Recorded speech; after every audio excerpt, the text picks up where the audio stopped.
Vietnam ചരിത്രവും സംസ്കാരവും പ്രകൃതി സൗന്ദര്യവും ഒത്തുചേരുന്ന ഒരു അതുല്യ ദേശം.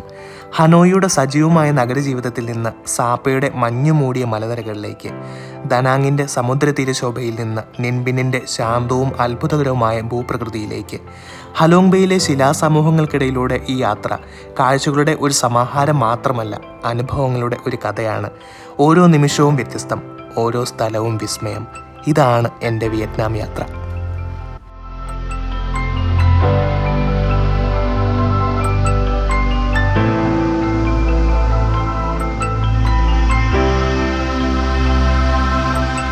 ഞാനിപ്പോൾ ഉള്ളത് വിയറ്റ്നാമിലാണ്. നമ്മുടെ അടുത്ത സോളോ ട്രിപ്പ്, മൂന്നാമത്തെ രാജ്യം വിയറ്റ്നാം.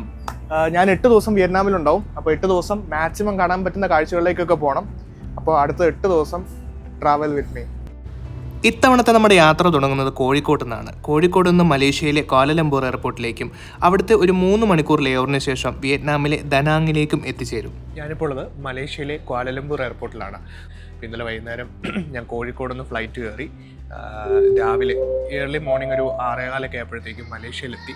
ഗേറ്റിൽ വെയിറ്റ് ചെയ്തിരിക്കുകയാണ്. 10:15 എൻ്റെ ഫ്ലൈറ്റ്. ഏകദേശം ഒരു 7:20 ആയിട്ടുണ്ടാവും മലേഷ്യൻ ടൈം. ഇതിലെന്തെങ്കിലും ചുറ്റിക്കറങ്ങി ഒന്ന് നടന്നു നോക്കാം എന്തൊക്കെയാണ് നമുക്കൊന്ന് കാണാൻ പറ്റുകയെന്ന്. എനിക്ക് പോകേണ്ട ഗേറ്റ് Q5 എന്ന് പറഞ്ഞിട്ടുള്ള ഗേറ്റാണ്. അപ്പോൾ നമ്മളിവിടെ വരുമ്പോൾ ഇവിടെ കുറേ ഫ്ലൈറ്റ് കാര്യങ്ങളൊക്കെ കിടക്കുന്ന കാണാം. എയർ ഏഷ്യയുടെ ഫ്ലൈറ്റുകളാണ് മെയിനായിട്ടും മലേഷ്യ, തായ്ലൻഡ്, അതുപോലെ തന്നെ ഇന്തോനേഷ്യ അങ്ങനെയുള്ള രാജ്യങ്ങളിൽ സർവീസ് നടത്തുന്നത്. അപ്പോൾ ഞാൻ ഇങ്ങോട്ട് വന്നത് എയർ ഏഷ്യയുടെ ഫ്ലൈറ്റ് തന്നെയാണ്.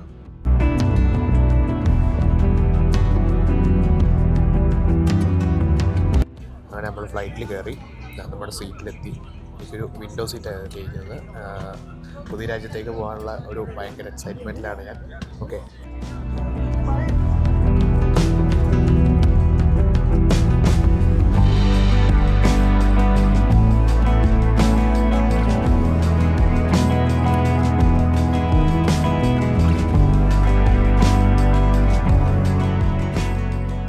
അങ്ങനെ ആകാശ കാഴ്ചകളൊക്കെ കണ്ടിരിക്കുന്ന സമയത്ത് എനിക്ക് ഫ്ലൈറ്റിൽ ഫുഡ് കൊണ്ടുവന്ന് തന്നു. പാസ്തയും അതുപോലെ തന്നെ കുറച്ച് വെജിറ്റബിൾസും കാര്യങ്ങളൊക്കെ ആയിരുന്നു ഫുഡ്. കുഴപ്പമില്ലാത്ത ഫുഡായിരുന്നു എയർ ഏഷ്യയിലെ. 2.5 മണിക്കൂറിൻ്റെ പറക്കലിന് ശേഷം വിമാനം വിയറ്റ്നാമിൻ്റെ ആകാശത്തിലേക്ക് എത്തിയിരിക്കുകയാണ്. താഴെ നോക്കുമ്പോൾ നദികളും അതുപോലെ തന്നെ പച്ചപ്പ് നിറഞ്ഞ മലനിരകളും ഒക്കെ കാണാനായിട്ട് സാധിക്കും.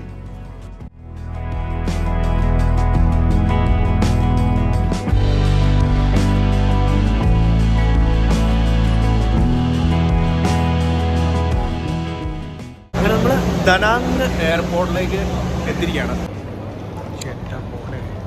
എന്ത് ക്യൂവാ, ഇതെന്താ ആൾക്കാരാ. ഇവിടുത്തെ ഇമിഗ്രേഷനും സെക്യൂരിറ്റി ചെക്കും എല്ലാം കഴിഞ്ഞ് പുറത്തിറങ്ങി സിം എടുത്തു. കറൻസി മാറിയില്ല. എയർപോർട്ടിൽ നിന്ന് നമുക്ക് കറൻസി മാറിക്കഴിഞ്ഞാൽ ഭയങ്കര റേറ്റ് ആയിരിക്കും അവർ വാങ്ങിക്കുന്നത്. അപ്പോൾ ഇവിടെ അടുത്തുള്ള ബാങ്കുകളിൽ പോയിട്ട് കറൻസി മാറിക്കഴിഞ്ഞാൽ നമുക്ക് അത്യാവശ്യം നല്ല റേറ്റ് കിട്ടും എന്ന് ഇവിടെ നിന്ന് അറിയാനായിട്ട് സാധിച്ചു. അപ്പോൾ അതുകൊണ്ട് ഇവിടുന്ന് ഇനിയിപ്പോൾ ബാങ്കിൽ പോയി കറൻസി മാറണം. ഞാനിവിടെ ഒരു ഹോസ്റ്റൽ ബുക്ക് ചെയ്തിട്ടുണ്ട്.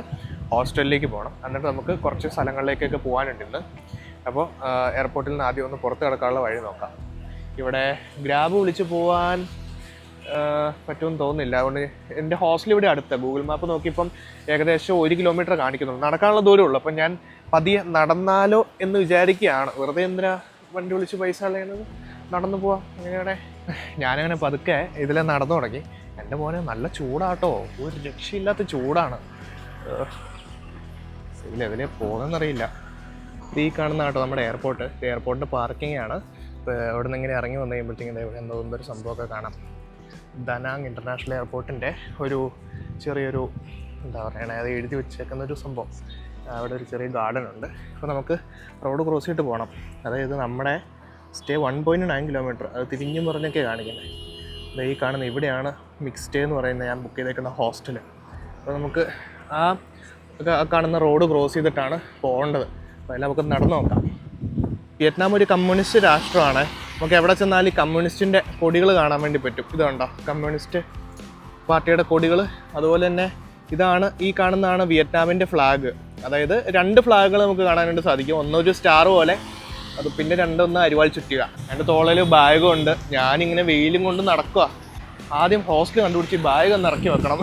ഇതാണ് എൻ്റെ മെയിൻ പ്രയോറിറ്റി ഇപ്പം. അപ്പോൾ നമുക്ക് ഞാൻ ഇപ്പോൾ നടക്കുന്ന സ്ട്രീറ്റിൽ നിന്ന് ക്രോസ് ചെയ്ത് ആ ഹോസ്റ്റലിലേക്കുള്ള വഴി കണ്ടുപിടിക്കാൻ പറ്റുമെന്ന് നോക്കട്ടെ. നമ്മുടെ ഹോസ്റ്റൽ ഇതാണ്. മിക്സ് സ്റ്റേ എന്നാണ് നമ്മുടെ ഹോസ്റ്റലിൻ്റെ പേര്. മിക്ക് എന്ന് ഇവിടെ എഴുതി വെച്ചിട്ടുണ്ട്. മിക്ക് സ്റ്റേക്കേഷൻ. ഓക്കേ, ഇതാണ് സംഭവം. ഇവിടെ ആരുമില്ലേ? മിക്സ് സ്റ്റേക്കേഷൻ എന്ന് പറഞ്ഞിട്ട് സംഭവമുണ്ട്. ഹോട്ടലിലേക്ക് എത്തി. ഇതൊരു ഡോമെട്രിയാണ്. അത്യാവശ്യം നല്ല വൃത്തിയുണ്ട്. നല്ല അടിപൊളി ഡോമെട്രിയാണ്. ഇത് പുതിയതായിട്ട് സ്റ്റാർട്ട് ചെയ്താന്ന് തോന്നുന്നു. സോ ഇതാണ് എൻ്റെ ബെഡ് വരുന്നത്. ഇവിടെയാണ് AC ഉണ്ട്. പിന്നെ വാഷ്റൂം അത്യാവശ്യം it's very neat and clean washroom. പിന്നെ നമുക്കവിടെ ഫ്രിഡ്ജും ഒരു ഓവനും തന്നിട്ടുണ്ട്. പിന്നെ ഇവിടെ ഒരു ലോക്കറും കൂടെ തന്നിട്ടുണ്ട്. അത്യാവശ്യം നമുക്ക് സാധനങ്ങളൊക്കെ വെച്ചിട്ട് പോകാൻ വേണ്ടിയിട്ട് ലോക്കർ തന്നിട്ടുണ്ട്. നല്ല വൃത്തിയുണ്ട് കേട്ടോ. അതാണ് ഇവിടുത്തെ മെയിൻ ഹൈലൈറ്റ്. നന്നായിട്ട് മടുത്തു. എനിക്കൊന്ന് കുളിച്ചിട്ട് ഡോളർ മാറാൻ വേണ്ടി പോകണം. അങ്ങനെ നമ്മളവിടെ ബാഗെല്ലാം വെച്ചിട്ട് പുറത്തിറങ്ങി. ഇപ്പോൾ ഞാനിങ്ങനെ ഒരു ബാങ്ക് തപ്പി നടക്കണ്ടേ, USD ഒന്ന് എക്സ്ചേഞ്ച് ചെയ്യണം. അപ്പോൾ ഇവിടെ അടുത്ത് VP ബാങ്ക് എന്ന് പറഞ്ഞിട്ടൊരു ബാങ്ക് ഉണ്ടെന്ന് പറഞ്ഞു. അപ്പോൾ ഞാൻ ഗൂഗിൾ മാപ്പ് ഇട്ടിട്ട് VP ബാങ്ക് തപ്പി ഇറങ്ങിയത്. ഇതൊക്കെ കാണാൻ ഭയങ്കര ബ്യൂട്ടിഫുള്ളാണ്. കണ്ടോ, ഇപ്പം വീടുകൾക്ക് മുമ്പിൽ ഇവർ ലാൻഡേൺസ് ഒക്കെ തൂക്കി. അതുപോലെ തന്നെ വിയറ്റ്നാമിൻ്റെ ഫ്ലാഗും ഇവരെല്ലാ വീടിൻ്റെ ഫ്രണ്ടിലും അല്ലെങ്കിൽ എല്ലാ റെസ്റ്റോറൻറ്റിൻ്റെയും കോഫി ഷോപ്പിൻ്റെ ഒക്കെ ഫ്രണ്ടിൽ ഈ ഫ്ലാഗ് വെച്ചിട്ടുണ്ടാവും കേട്ടോ. അപ്പോൾ ഞാനിതിൽ നിന്ന് ഈ സ്ട്രീറ്റിൽ കൂടെ നടന്ന് ഈ റോഡ് ക്രോസ് ചെയ്ത് ബാങ്ക് കണ്ടുപിടിക്കാൻ പറ്റുമോ നോക്കട്ടെ. ഇവിടെ ഒരു മനുഷ്യനും ഇംഗ്ലീഷ് അറിയത്തില്ല കേട്ടോ. അതായത് ഞാൻ അവിടെ നിന്നൊരു പയ്യനോട് ചോദിച്ചു ഈ VP ബാങ്ക് അവിടെ. ബാങ്ക് എന്ന് പറയുന്ന പോലെ എനിക്ക് മനസ്സിലാവുന്നില്ല. നമ്മൾ ഗൂഗിൾ ട്രാൻസ്ലേറ്റ് ഇട്ട് കഴിഞ്ഞ് കഴിഞ്ഞാൽ ഇവർക്ക് മനസ്സിലാവാൻ പറ്റത്തുള്ളൂ. അതാ പ്രശ്നം. ആർക്കും ഇംഗ്ലീഷ് അറിയില്ല. അപ്പോൾ നമ്മൾ ഒന്നുമില്ല, നമ്മൾ ഗൂഗിൾ മാപ്പ് ഇട്ട് പോയി നോക്കുന്നു. ഞാനങ്ങനെ നടന്നൊരു സ്ഥലത്തെത്തി.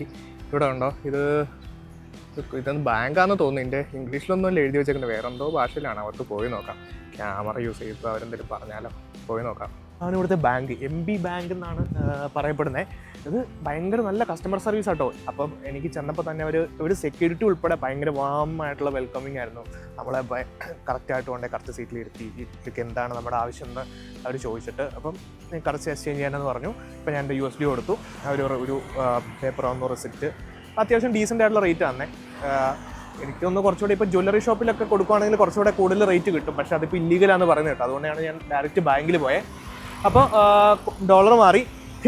ഒരു സംഭവം കേൾക്കണോ, എനിക്ക് അതായത് ഞാൻ ഏകദേശം ഒരു 774 USD ആണ് മാറുന്നത്. എനിക്ക് കിട്ടിയത് 2,01,99,000 വിയറ്റ്നാമീസ് ഡോളർ. ഞാൻ കോടീശ്വരനായി. ഒരു ദിവസത്തേക്കെങ്കിലും കോടീശ്വരനാവാൻ പറ്റിയല്ലോ. അപ്പോൾ ഇനി നമുക്ക് എന്തെങ്കിലും കഴിക്കണം. ഇനിയിപ്പോൾ കുറച്ച് പൈസ കിട്ടി. ഇനി എന്തെങ്കിലും കഴിക്കാൻ വേണ്ടിയിട്ട് നല്ല അത്യാവശ്യം പോപ്പുലർ ആയിട്ടുള്ള ഏതെങ്കിലും ഒരു ലോക്കൽ റെസ്റ്റോറൻറ്റ് കണ്ടുപിടിക്കണം.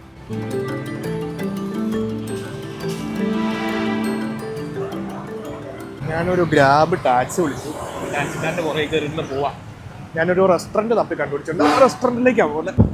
ഒരു തായ് റെസ്റ്റോറൻറ്റ് എൻ്റെ ഒരു കൊറിയൻ ഫ്രണ്ട് സജസ്റ്റ് ചെയ്താൽ. അപ്പോൾ അവിടെ പോയി ഫുഡ് കഴിച്ചിട്ട് നേരെ ഹോസ്റ്റലിൽ പോയിട്ട് ഫോണൊക്കെ ഒന്ന് ചാർജ് ചെയ്ത് ഹോയിയാനിലേക്ക് പോകാനുള്ള പരിപാടികൾ നോക്കാം.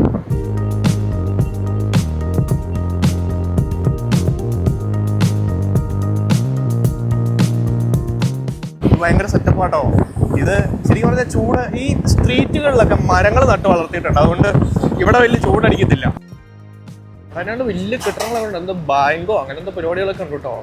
ഒരു SMD group of mercury hotel, അതുപോലെ തന്നെ ബൂറി ബാങ്ക് ടെക്നോളജി എന്നൊക്കെ പറഞ്ഞിട്ട് എന്തോ സംഭവങ്ങളൊക്കെ എഴുതി വെച്ചിട്ടുണ്ട്. അതുപോലെ ഈ കാണുന്ന എല്ലാം ഷോറൂമുകളാണ്. പിന്നെ നമുക്ക് ഈ വഴിയിൽ ഭയങ്കര ട്രാഫിക്കാണ്. ട്രാഫിക് എന്ന് വെച്ച് കഴിഞ്ഞാൽ ലൈക്ക് ഹോച്ചിമിൻ സിറ്റിയിൽ ഭയങ്കര ട്രാഫിക്കാണെന്ന് ഞാൻ പറയുന്നത് കേട്ടിട്ടുണ്ട്. പക്ഷേ ദനാങ്ങിലും എനിക്ക് തോന്നുന്നു ഇത് അവധി ഒക്കെ ആയതുകൊണ്ടായിരിക്കും ഇത്രയും ആളുകൾ. അല്ലെങ്കിൽ പൊതുവേ ഈ തിരക്കുള്ളതായിരിക്കാം, എനിക്കറിയത്തില്ലാത്തതുകൊണ്ടാട്ടോ.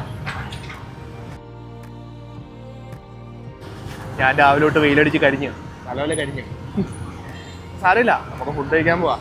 ഫുഡ് കഴിച്ച് കഴിയുമ്പോഴത്തേക്കും ഒരു എനർജിയൊക്കെ വരും അല്ലേ. അവിടെ പയ്യെ നമ്മളെ ബൈക്കിൽ ഒരു സ്ഥലത്ത് കൊണ്ടുപോയിട്ടു. ഇവിടെ ഒരു റെസ്റ്റോറൻറ്റ് ഉണ്ട്. അപ്പോൾ അവിടെ വന്നാണ്. ഏകദേശം ഒരു 15,000 വിയറ്റ്നാമീസ് ഡോങ് ആണ് എനിക്കിവിടെ വരെ വരാനായിട്ടായത്. നമ്മുടെ ഇന്ത്യൻ മണി നോക്കുവാണെങ്കിൽ ഒരു 53 രൂപ. ഗ്രാബ് ടാക്സി വിളിക്കുന്നത് ഭയങ്കര റീസണബിളാണ്, ചീപ്പാണ്. അപ്പോൾ നമുക്ക് ഫുഡ് കഴിച്ച് നോക്കാം. ഈ റെസ്റ്റോറൻറ്റ് കാണിച്ചു തരാം കേട്ടോ. ഇതൊരു തായ് റെസ്റ്റോറൻ്റ് ആണ്, വിയറ്റ്നാമീസ് പ്ലസ് തായ്. ഇതിനകത്ത് ഒരു മെനു കൊണ്ട് തന്നിട്ടുണ്ട്. എന്താണെന്ന് നോക്കാം. കൊച്ചോ പേര് കണ്ടിട്ട് ഇതൊന്നും ഇംഗ്ലീഷിലൊന്നും അല്ല. ഫോ ജയ്ഗൻ 50,000 വിയറ്റ്നാമീസ് ഡോങ്. ഇത് എന്താണാവോ സാധനം? അയ്യോ, ഒന്ന് കണ്ടിട്ടൊന്നും മനസ്സിലാവുന്നില്ലല്ലോ. ഞാൻ എന്തോ ഒരു സാധനം പറഞ്ഞിട്ടുണ്ട്. എൻ്റെ പേരെന്താണെന്നും എനിക്കറിയത്തില്ല. വരുമ്പോൾ അറിയാം എന്തോ സംഭവം. ആദ്യം എന്തോ സംഭവം കൊണ്ട് വെച്ചിട്ടുണ്ട്. എന്താ തുളസിലിയാണോ? എന്തോ ബേസിൽ ലീവ്സ് ആണെന്ന് തോന്നുന്നു, അല്ല വേറെ എന്തോ അല്ലേ കേട്ടോ, എനിക്കൊന്നും മനസ്സിലായില്ല. പിന്നെ അതുപോലെ തന്നെ നാരങ്ങയും പിന്നെ ചില്ലീസ്, അതായത് ഗ്രീൻ ചില്ലി റെഡ് ചില്ലി അരിഞ്ഞ് വെച്ചിട്ടുണ്ട്. പിന്നെ ഇതെന്തോ സംഭവം എന്ന് എനിക്ക് മനസ്സിലായില്ല. ഇതിൻ്റെ റൂട്ട് പോലത്തെ സാധനമാണ്. നോക്കാം, അവരോട് ചോദിച്ചു നോക്കാം എന്താ സംഭവം എന്ന്. നമ്മുടെ ഡിഷ് ഇപ്പം തന്നെ വരുമായിരിക്കും. അങ്ങനെ നമ്മുടെ ഡിഷ് വന്നിരിക്കുകയാണ്. ചിക്കൻ്റെയും ബീഫിൻ്റെയും എന്തോ മിക്സഡാണ്. ഇത് പേര് പറഞ്ഞ ഫോ ചിക്കൻ ഫോ അങ്ങനെ എന്തോ സംഭവമാണ്. നല്ല ഹീറ്റാണ്, അതായത് നല്ല സ്മെല്ല് വരുന്നുണ്ട്. ആക്ച്വലി എടുക്കുമ്പോഴത്തേക്കും നല്ല സ്മെല്ല് വരുന്നുണ്ട്. അതാണ് നമുക്ക് അതിൻ്റെ ഒരു ഫ്ലേവർ കിട്ടും. കഴിച്ചു നോക്കാം എങ്ങനെ ഉള്ളത്. നമ്മുടെ പോലെ ഇത്ര സ്പൈസി ഉള്ള കാര്യങ്ങളൊന്നും അല്ല, പക്ഷെ നമുക്കിവിടെ വന്നിട്ട് ഇവിടുത്തെ ഫുഡ് ട്രൈ ചെയ്യണ്ടേ അല്ലേ. ഇത് സാധനം ഉണ്ടല്ലോ, പക്ഷെ കഴിക്കാൻ നല്ല പാടാണ്. അതായത് ഈ സാധനം യൂസ് ചെയ്തിട്ട് വേണം, നമ്മുടെ ഫോർക്കൊന്നുമല്ല, ചോപ്പ് സ്റ്റിക്ക് വെച്ചിട്ടാണ് കഴിക്കാൻ. എനിക്ക് ചോപ്പ് സ്റ്റിക്ക് വെച്ച് കഴിച്ച് വലിയ പരിചയമൊന്നുമില്ല. ഇത് ഗ്ലാസ് നൂഡിൽസും അതുപോലെ തന്നെ ചിക്കൻ്റെയും ബീഫിൻ്റെയും എന്തോ മിക്സാണ്. ഓക്കെ, അപ്പോൾ അത്യാവശ്യം നല്ല ടേസ്റ്റുണ്ട്. എനിക്ക് പൊതുവെ മസാല ഇഷ്ടമില്ലാത്തതുകൊണ്ട് എനിക്കിഷ്ടമാണ്. അതുകൊണ്ട് കഴിക്കട്ടെ ആദ്യം. അങ്ങനെ നമ്മളവിടെ നിന്ന് ഫുഡ് വെച്ചിട്ട് ഇറങ്ങി. അത്യാവശ്യം നല്ല ഫുഡായിരുന്നു. ഞാൻ ഡിഷ് നേരത്തെ കഴിച്ചിട്ടുണ്ട്. ഇത് ഒരു നൂഡിൽസ് സൂപ്പ്, അതായത് ഗ്ലാസ് നൂഡിൽസ് ഇട്ടിട്ട് അതിൻ്റെ കൂട്ടത്തിൽ ബീഫും ചിക്കനും കൂടെ മിക്സ് ചെയ്തിട്ടുള്ള സൂപ്പ്. കുഴപ്പമില്ല. 80,000 വിയറ്റ്നാമീസ് ഡോങ്, അതായത് ഏകദേശം നമ്മളൊരു 280 രൂപയാണ്. അതും ഒരു ക്യാരറ്റ് ജ്യൂസും കൂടെ കുടിച്ചപ്പോൾ ആയത്. നമ്മുടെ നാട്ടിൽ ഏകദേശം അതേ പൈസയൊക്കെ തന്നെ ഉള്ളൂ. പക്ഷേ ഇത് നല്ലൊരു റെസ്റ്റോറൻ്റ് ആട്ടോ, അതുകൊണ്ട് ഞാൻ അന്വേഷിച്ച് കണ്ടുപിടിച്ച് വന്ന. അവിടുന്ന് ഇറങ്ങി ഗ്രാബ് പിടിച്ചിട്ട് ഹോസ്റ്റലിലേക്കുള്ള യാത്രയിലാണ്. ഹോസ്റ്റലിൽ ചെന്നിട്ട് വേണം ഒയ്യാലിലേക്ക് പോകാനുള്ള കാര്യങ്ങൾ തീരുമാനിക്കാൻ. Okay, food was nice ride, nice vibe. അതായത് വിയറ്റ്നാം ഒരു സംഭവമാണ്, ഒരു കൾച്ചറൽ വൈബാണ് വിയറ്റ്നാമിൽ വന്നത്. നമുക്ക് എന്തോരം ആളുകളെ കാണാൻ പറ്റുന്നത്, എന്തോരം ഈ സ്ട്രീറ്റൊക്കെ കണ്ടപ്പോഴത്തേക്ക് നമുക്ക് ഇവിടുന്ന് പോകാൻ തോന്നുന്നില്ല. എല്ലാ ദിവസവും ഇതിലൂടെയൊക്കെ നടക്കാൻ തോന്നും. അതുപോലെ അടിപൊളിയാണ് വിയറ്റ്നാം എന്ന് പറയുന്നത്. നമുക്ക് വരും ദിവസങ്ങളിൽ കുറേ സ്ഥലത്തേക്ക് പോകാനുണ്ട്, അപ്പോൾ അതൊക്കെ നമുക്ക് പോവാം. ഓക്കെ,